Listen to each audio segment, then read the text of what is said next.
Uncle 100 ரூபாய்க்கு எத்தனை பழம் அங்கிள் கொடுப்பீங்க? 100 ரூபாய்க்கு 50 பழம் தரலாம்ப்பா. அப்போ 50 ரூபாய்க்கு எத்தனை பழம் அங்கிள் கொடுப்பீங்க? 50 ரூபாய்க்குன்னா ஒரு 25 பழம் தரலாம்ப்பா. அப்போ 10 ரூபாய்க்கு அங்கிள்?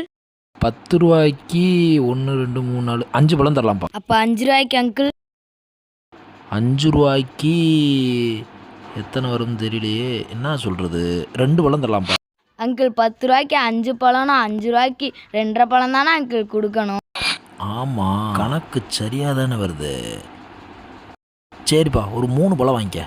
சரிங்க அங்கிள், இந்தாங்க 5 ரூபா.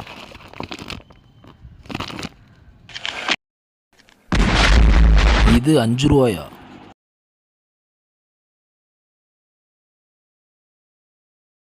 அங்கிள் 30 ரூபாய்க்கு வாழைப்பழம் கொடுங்க அங்கிள்.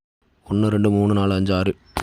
மற்றவங்களுக்கு நான் 50 ரூபாய்க்கு கொடுப்பேன்ப்பா. உனக்குன்றனால தான் 30 ரூபாய்க்கு கொடுக்குறேன். இந்த 2 பழத்தை சாப்பிடு.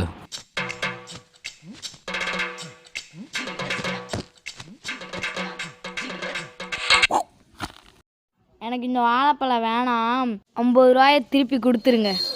மற்றவங்களுக்கு கூட 50 ரூபாய் கொடுப்பேன்ப்பா. உனக்குன்றனால தான் 30 ரூபாய் கொடுக்குறேன். 50 ரூபாயை திருப்பி கொடுக்குறதா? அப்படிலாம் தர முடியாதுப்பா. இப்போ நீங்கள் 50 ரூபா தரலாட்டினா சுற்றி இருக்க எல்லாரையும் கூப்பிட்டு 100 ரூபாவை வாங்கிட்டு 100 ரூபாவை தரமாட்டீங்கன்னு சொல்லிடுவேன். சரியான ஆளாக இருப்பான் போலயே.